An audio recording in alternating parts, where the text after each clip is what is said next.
Você já reparou que ao abrir a Bíblia, o Antigo Testamento termina e o Novo Testamento começa, como se nada tivesse acontecido entre eles?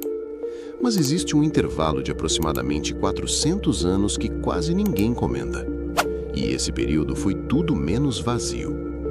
Historicamente, ele começa por volta do ano 430 a.C., após os últimos registros atribuídos ao profeta Malaquias.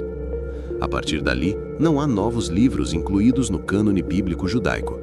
Mas isso não significa que a história parou. Muito pelo contrário. Durante esses 4 séculos, o cenário político do mundo antigo mudou completamente. Primeiro, o Império Persa ainda dominava a região de Israel.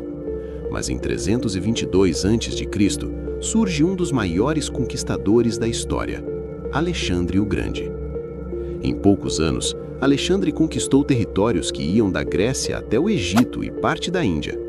E com ele veio algo fundamental, a helenização, ou seja, a expansão da cultura e da língua grega por todo o mundo conhecido.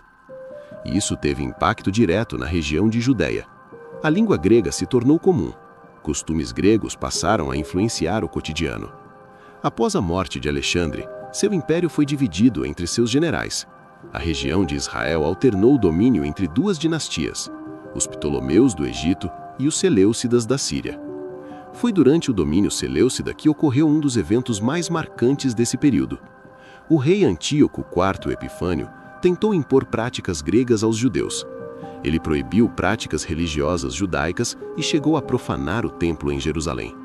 Esse ato gerou a revolta dos Macabeus por volta de 167 a.C., um movimento liderado por Judas Macabeu que resultou na reconquista do templo e em um período de relativa independência judaica. Esse evento é lembrado até hoje na celebração de Hanukkah.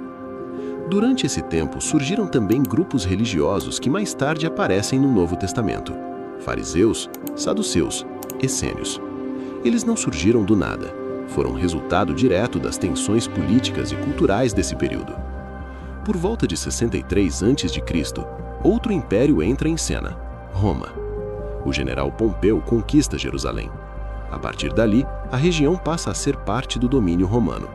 Estradas são construídas, a administração é reorganizada, o sistema político muda. E é nesse contexto que, décadas depois, surge a figura de Jesus de Nazaré. Percebe o ponto? Quando o Novo Testamento começa, o mundo já não é mais o mesmo do final do Antigo Testamento.